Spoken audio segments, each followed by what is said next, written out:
Hi everyone, मैं हूँ बिली। हाँ, बिल्कुल बिली आइलिश की तरह, बस उतनी फेमस नहीं हूँ। स्वागत है मेरे दूसरे घर में, यानी हॉस्पिटल। अगर जानना चाहते हो मैं यहाँ क्यों रहती हूँ तो लाइक और सब्सक्राइब करो। मैं कनाडा में बड़ी हुई और मुझे ये देश हमेशा से बहुत खूबसूरत लगता था। बस हड्डियाँ जमा देने वाली सर्दी को भूल जाओ तो। पर मॉम और डैड को ट्रैवल करना बहुत पसंद था, इसीलिए 10 साल की होने से पहले ही मैं 5 अलग अलग देश देख चुकी थी। एक बार जब हम न्यूयॉर्क के मेट म्यूजियम में थे, मेरा पेट बहुत जोर से दुखने लगा। दर्द इतना तेज था कि मैं चल नहीं पा रही थी। मॉम, डैड, दर्द हो रहा है। वो मुझे हॉस्पिटल लेके गए और पूरा दिन मुझे शांत करने की कोशिश करी क्योंकि मैं बहुत डर रही थी। बेटा, तुम ठीक हो जाओगी, डरो मत, हम हैं ना यहाँ पर। उसे बहुत दर्द हो रहा होगा, देखो उसके पसीने छूट रहे हैं, मेरी प्यारी बेटी। और फिर अंधेरा छा गया। जब मेरी आँख खुली तो देखा मॉम और डैड डॉक्टर से बात कर रहे थे। डॉक्टर की बात सुनी तो लगा काश मैं सोती ही रहती। मेरी 14th बर्थडे पर मुझे पता लगा कि मुझे क्रोन्स डिजीज है। क्रोन्स में आपकी अंतड़ियों में सूजन आ जाती है, इससे काफी पेट दर्द होता है और सर्जरी की जरूरत भी पड़ सकती है। मुझे खुश करने के लिए मेरे पेरेंट्स ने हर कोशिश करी, पर मुझे हर चीज पर गुस्सा था। मैं जानती थी उन्हें पैसे की किल्लत थी और वो बहुत परेशान थे, पर मैं खुद को संभाल नहीं पाई। मैं नर्सेस से बदतमीजी करती और अपने पेरेंट्स पर भी चिल्लाती। लेकिन एक दिन मुझे इतनी तेज गुस्सा आया था कि मैंने नर्स के जाते ही दरवाजे पर कस्टर्ड का बोल फेंक के मारा। छी, कितना बकवास खाना है, कौन खाता है इसको? बिली, ऐसे बात नहीं करते, वो मदद कर रहे हैं। नहीं चाहिए मुझे उनकी मदद। आप नहीं समझते कि मुझे कितना दर्द हो रहा है और यहाँ फंसे रहना कितना बुरा है। कहने की जरूरत नहीं, पर मेरे पेरेंट्स बहुत हैरान हो गए थे अचानक मेरे बर्ताव में बदलाव देखकर। मुझे अपनी जिंदगी की हर चीज से नफरत हो गई। मैं अपने दोस्तों से दूर थी, अस्पताल में फंसी थी जहाँ सिर्फ बेकार खाना मिलता, और उससे भी बुरा मेरी तबीयत और बिगड़ती गई। जब मैं 15 साल की हुई तो कुछ समय के लिए मुझे स्टोमा लगाना पड़ा। वो थोड़ा सा घिनौना होता है, अब मैं क्या ही बताऊं। बस डॉक्टर के लिए मेरे पास इसके बारे में बहुत सवाल थे। इससे बदबू आएगी, क्या ये सेफ है, मुझे इन्फेक्शन तो नहीं हो जाएगा ना? बेटा, डॉक्टर को बताने का मौका तो दो। सर्जरी की वजह से मुझे कुछ महीनों तक हॉस्पिटल में रहना पड़ा ताकि मुझ पर नजर रखी जा सके। दर्द बढ़ता जा रहा था और हॉस्पिटल में रहना मुझे बहुत बुरा लग रहा था। एक दिन मैं कमरे से बाहर निकली क्योंकि मुझे नींद नहीं आ रही थी, और तब मैंने किसी को रोते हुए सुना। उस आवाज के पास में गई तो देखा वो मॉम थी। डैड उन्हें चुप कराने की कोशिश कर रहे थे। मुझे समझ नहीं आ रहा मैं क्या करूं। वो यहाँ बहुत दुखी है और अब बिल्स भी बढ़ते जा रहे हैं, हम क्या करेंगे? हम उसके सामने खुश ही रहेंगे। उसे गुस्सा आता है, लेकिन अगर वो हमें देखेगी तो शायद उसकी उम्मीद बढ़ जाएगी। तब मुझे समझ आया कि मैंने कितनी बदतमीजी करी है। मेरे पेरेंट्स को कितनी दिक्कत हो रही थी और मुझे आइडिया ही नहीं था, क्योंकि वो मुझे खुश करने में लगे थे ताकि मैं एक नॉर्मल टीनेजर जैसा फील करूं। और तब मैंने फैसला किया कि मैं उनका एहसान चुकाऊंगी और हर चीज के बारे में बेहतर महसूस कराऊंगी। पर अभी तो मैं बस एक ही चीज कर सकती थी, खुश रहना, या नाटक तो कर ही सकती थी खुश रहने का। तो अपने पेरेंट्स की खुशी के लिए मैंने हिम्मत जुटाई और अपने मन से गुस्से को निकाला। कहीं पढ़ा था मैंने कि एक पॉजिटिव माइंडसेट हो तो जल्दी ठीक हो भी सकते हैं, और फिर मैंने बिल्कुल यही किया। अपने कमरे को मैंने सजाया, दोस्तों और परिवार की पिक्चर्स से, हमारी ट्रिप्स की फोटोज लगाई और भी बहुत कुछ। बिली, तुमने अपने रूम को तो बहुत अच्छा सजाया है, काफी सुंदर लग रहा है। Thank you so much. अचानक मेरी बात कटी किसी लड़के के चीखने से, और एक नर्स मेरे कमरे के सामने से रोती हुई निकली। नर्स ने बताया कि पास के कमरे में एक नया लड़का आया था जो हमेशा गुस्सा रहता। उसका दर्द मैं समझती थी और मुझे एहसास हुआ कि अपनी नर्सेस के साथ भी मैंने कितनी बदतमीजी करी थी। पर मुझे पता था कि उसका मूड कैसे फिक्स करें। मैं उसके लिए कुछ करना चाहती थी ताकि वो मुस्कुराए, पर वो अपने कमरे से निकलता ही नहीं। जो भी उससे बात करता वो बस उन पर चिल्लाता था। बस बहुत हो चुका। तो एक दिन जब नर्स उसे टेस्ट के लिए रूम से बाहर लेकर गई, फाइनली मुझे मेरा मौका मिल गया। मैं गई उसके रूम में अपना सरप्राइज तैयार करने के लिए। मैंने उसके रूम को भी सजा दिया, अपने रूम से कुछ ज्यादा ही अच्छा सजा दिया। वैसे ऐसा लग रहा था वहाँ पर एक यूनिकॉर्न रेनबो बनाकर चला गया। और वाह, जब उसने वो कमरा देखा तो उसके चेहरे का एक्सप्रेशन तो देखने लायक था। तुम क्या किया तुमने? अरे नहीं, मैं वहाँ से भाग निकली, लेकिन हे भगवान, वो तो मेरे पीछे पीछे भाग रहा था। आखिरकार उसने मुझे पकड़ लिया और मेरे ऊपर चिल्लाने लगा कि उसे मेरी हरकत से कितनी चिढ़ हुई। पर तुम्हें मानना तो पड़ेगा, पिछले कुछ दिनों में सबसे ज्यादा मजा तो तुम्हें आज ही आया है ना? तुम बहुत अनोइंग हो, मेरे कमरे से दूर रहो, हॉस्पिटल से नफरत है मुझे। बदतमीज। उस दिन के बाद से उस लड़के से मैं दूर ही रहती। उसका नाम था स्टील। कैसा नाम है ये? नाम तो स्टील था, लेकिन गुस्से से हर बात पे टेढ़ा मेढ़ा होता रहता था। वो भी मुझसे दूर ही रहता और जब भी मुझे देखता गुस्से से दूसरी तरफ चला जाता। एक दिन एक नर्स मेरा चेकअप करने के लिए आई। उसने बताया कि उसे स्टील के लिए कितना बुरा लगता है। उसके लिए बुरा क्यों लगता है? वो कितना बदतमीज है। ओह स्वीटी, उसका मूड खराब है। पिछले हफ्ते उसका बर्थडे था। वो अपने दोस्तों से मिलने के लिए बेताब था, पर कोई भी नहीं आया। उन्होंने कहा था वो आएंगे। उसके पेरेंट्स भी काम में बिजी थे, बेचारा। अरे यार, अब मुझे भी उसके लिए बुरा लगने लगा था। मेरे पेरेंट्स उसके लिए केक लेकर आए। मैं उसके रूम में नहीं जाना चाहती थी क्योंकि उसने मना किया था। तो मैंने एक नर्स को एक नोट के साथ भेजा, हैप्पी बर्थडे जर्क बॉय, सिक गर्ल की तरफ से। 5 मिनट के बाद अपने दरवाजे के पास किसी की परछाई दिखी। वो हॉल में आगे पीछे बेचैनी से चल रही थी। फिर मेरे दरवाजे पे नॉक हुई। हे सिक गर्ल, जब नींद नहीं आती तो क्या करती हो? वाओ, हॉल के 6 चक्कर लगाने पड़े मुझसे ये पूछने के लिए। बस तारों को घूरती हूँ और क्या।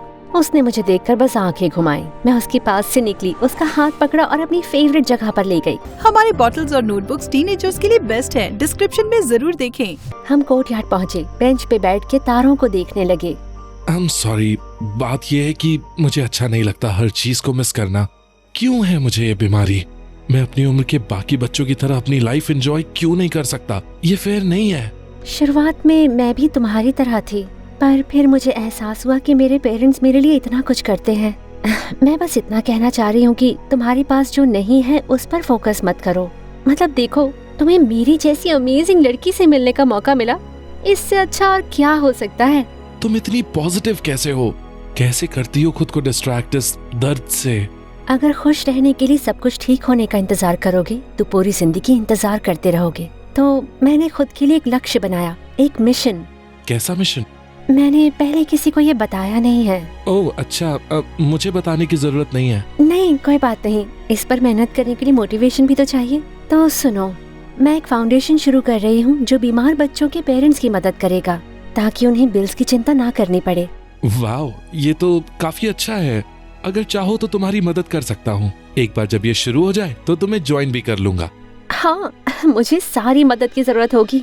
जल्द ही हम दोनों साथ में काफी समय बिताने लगे। मेरी फाउंडेशंस के प्लान्स और आइडियाज बनाते। पूरा दिन या तो मैं उसके कमरे में होती या वो मेरे। हमने एक दूसरे के पेरेंट्स को भी मिलाया। अच्छा लग रहा था कि अपनी ही उम्र के किसी इंसान से बात कर सकती हूँ जो मेरी हालत अच्छे से समझ भी सकता था। एक शाम मेरी स्टोमा की सर्जरी के कुछ दिनों बाद स्टील मेरे कमरे में आया। कुछ नया देखना है? क्या दिखाना चाहते हो? मैं स्टील के साथ बाहर गई। उसने मेरी कमर पे अपना हाथ रख के मुझे सहारा दिया। मेरी शक्ल टमाटर से लाल हो रही थी और मेरी दिल की धड़कन बढ़ती जा रही थी। क्या मुझे उस पर क्रश हो रहा था? वो मुझे कैफेटेरिया लेके गया और मेरा मुंह खुला का खुला रह गया। उसने एक बहुत खूबसूरत कैंडल लाइट डिनर लगाया था। वाह स्टील, मुझे नहीं पता था तुम इतने नरम दिल हो। क्यों? तुम सिर्फ दूसरों की मदद करने में बिजी रहती हो। तुम्हारे लिए भी कभी कुछ होना चाहिए। थैंक यू, ये बहुत खूबसूरत है। वो मुझे टेबल तक लेके गया जहाँ सब कुछ सजा था। खाना अब भी गर्म था। मैं पहले बैठूं इसके लिए स्टील ने चेयर भी खींची। कितना जेंटलमैन है। जानती हो, बीमारी से पहले भी मैं बहुत अच्छा नहीं था। मैं बदतमीज था, गुस्सैल, किसी भी चीज की कदर नहीं करता था। और फिर मैं तुमसे मिला। मुझे नहीं पता था कोई इतना फन और पॉजिटिव हो सकता है जब चीजें इतनी बुरी हों। मुझे हॉस्पिटल से नफरत है, पर यहाँ आके खुश हूँ। ये बहुत स्वीट था, पर वो मुझे किस करने के लिए आगे बढ़ा तो मैंने उसे दूर कर दिया।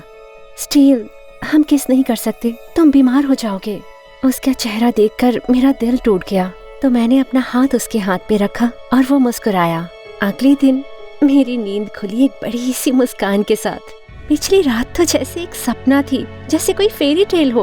और तभी डॉक्टर और मेरे पेरेंट्स मुझसे बात करने के लिए आए। बेटा, गेस व्हाट, तुम्हें घर जाने मिलेगा फाइनली। क्या? तुम अब ठीक हो? बीच बीच में हॉस्पिटल आना पड़ेगा चेकअप के लिए, पर वैसे तुम बिल्कुल ठीक हो। तुम आज ही यहाँ से जा सकती हो। ये बहुत ही अच्छा है ना स्वीटहार्ट? हाँ, ये बहुत अच्छा है। जब मॉम और डैड जाने के लिए सारी तैयारियां कर रहे थे तो मैं गई स्टील के कमरे में। मुझे देखते ही उसने मुझे कस के गले लगाया। स्टील, मेरे पास से खबर है, आज मुझे डिस्चार्ज किया जा रहा है। मैं कुछ घंटों में चली जाऊंगी। ये तो अच्छी खबर है बेब। तुम खुश क्यों नहीं लग रही हो? क्योंकि एक बार मैं चली गई तो तुमसे मिलने नहीं आ पाऊंगी। मैं कनाडा वापस चली जाऊंगी। ओह, बिल्कुल मिलने नहीं आ पाओगी? मुझे नहीं लगता। कोशिश कर सकती हूँ, पर स्टील, तुम्हें सच में लगता है कि मुझे जाना चाहिए? हे, नहीं, मुझसे पूछने की जरूरत नहीं। मैं बिल्कुल ठीक रहूंगा। मैं तो बहुत खुश हूँ कि तुम फाइनली हॉस्पिटल से जा रही हो ठीक होकर, और वादा करता हूँ फिर से वही पुराना गुस्सैल लड़का नहीं बन जाऊंगा। मैं यहाँ का एक एक पल एंजॉय करूंगा, तुम्हारी तरह। मेरे पेरेंट्स के आने तक मैंने सारा समय स्टील के साथ बिताया। हमने वादा किया कि एक दूसरे के साथ टच में रहेंगे। पहले कुछ महीने सड़क पे जब भी किसी को देखती मुझे लगता वो स्टील ही है। जहाँ भी देखती उसका चेहरा नजर आता। ऐसा लग रहा था जैसे क्यूपिड ने मेरे ऊपर प्यार के हजारों तीर मार दिए हों। पर मैंने इसे भूलने की कोशिश की, कुछ कर भी तो नहीं सकती थी। जैसे जैसे समय बीता हम दोनों अपनी जिंदगी में बिजी हो गए और एक दूसरे से बात करना छोड़ दिया। मैं बहुत बिजी हो गई थी अपने हाई स्कूल, यूनिवर्सिटी में एडमिशन और अपनी फाउंडेशन की तैयारी को लेकर। मेरा सारा ध्यान था फाउंडेशन खोलने में। मैंने कुछ टैलेंट शोज और कॉम्पिटिशन्स के फंड रेजर किए ताकि लोगों को इसके बारे में पता चले। धीरे धीरे ऐसा मुकाम आया कि बड़ी बड़ी कंपनी के सीईओ से मेरी मीटिंग्स होने लगी, जो मेरा फाउंडेशन खोलने में मेरी मदद करना चाहते थे। पर जब मैंने उनसे बात करी तो मैं हैरान रह गई। तो तुम जो भी डोनेशंस और पैसा इकट्ठा करोगी उसमें से 40% हम रखेंगे, बाकी के पैसे तुम रखो और देख लो बाकियों को कितना देना चाहोगी। आई एम सॉरी, क्या आप कह रही हो कि जरूरतमंद लोगों के लिए इकट्ठा किए हुए पैसे का एक बड़ा हिस्सा आप और मैं रखेंगे? बिल्कुल। मैं इसे नहीं मानती। ये लक्ष्य नहीं है मेरे फाउंडेशन का। तुम बच्ची हो अभी, जमाना ऐसे ही चलता है। तुम्हारे मना करने से मेरा नुकसान नहीं होगा, परेशानी सिर्फ तुम्हें होगी। जब मैं वहाँ से निकली तो गुस्से से मेरा सर गर्म हो चुका था। कई दिनों तक इसके बारे में मैंने अपने पेरेंट्स से बात की। अब चीजें मुझे खुद ही करनी पड़ेंगी। सालों तक मैंने यूनिवर्सिटी और इंटर्नशिप्स को लेकर बहुत मेहनत की और आखिरकार 22 साल की उम्र में मैंने अपना खुद का फाउंडेशन खोल लिया। दुनिया भर में इसके चर्चे होने लगे। मैं दुनिया की सबसे छोटी सीईओ थी और बहुत सारे मैगजीन कवर्स पर भी थी। मैं झूठ नहीं कहूँगी, ये काफी मजेदार था, मुझे अच्छा लगता था। पर सच कहूँ तो असली खुशी मुझे परिवारों की मदद करके मिलती थी। काफी लोग आते डोनेशन और मदद करने के लिए, और एक दिन मेरे ऑफिस में मेरी असिस्टेंट आई ये बताने के लिए कि हमें अब तक का सबसे बड़ा डोनेशन मिला था। ओह माय गॉड, पूरे $1,00,000 का। वो यहाँ पर आया है और वो हमारे साथ काम करना चाहता है। ये बहुत एक्साइटिंग है ना? मैं उसे अंदर भेजूं?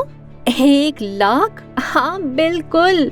मैं खुद बेताब हूँ इस एंजल से मिलने के लिए। मैं एक एंजल हूँ? मुझे लगा मैं एक जर्क बॉय हूँ। ये तो स्टील था। मुझे यकीन नहीं हो रहा था। 6 साल बीत गए और वो फाइनली आ गया था। तो मैं बिल्कुल ठीक हो चुका हूँ। जहाँ से छोड़ा था वहीं से शुरुआत कर सकते हैं। शायद तुम्हें डिनर पर ऐसी जगह ले जा सकूं जहाँ हॉस्पिटल का खाना नहीं मिलता। मैं तुम्हारे लिए बहुत खुश हूँ स्टील, और मुझे बहुत अच्छी कॉफी शॉप पता है। हमें बहुत सारी बातें करनी है। जितना सोचा था चीजों से कहीं ज्यादा अच्छी थी, और ये सब इसीलिए हुआ क्योंकि मैंने बहुत पहले फैसला किया था कि अगर खुश होने के लिए चीजों के ठीक होने का इंतजार करोगे तो बस इंतजार ही करते रह जाओगे।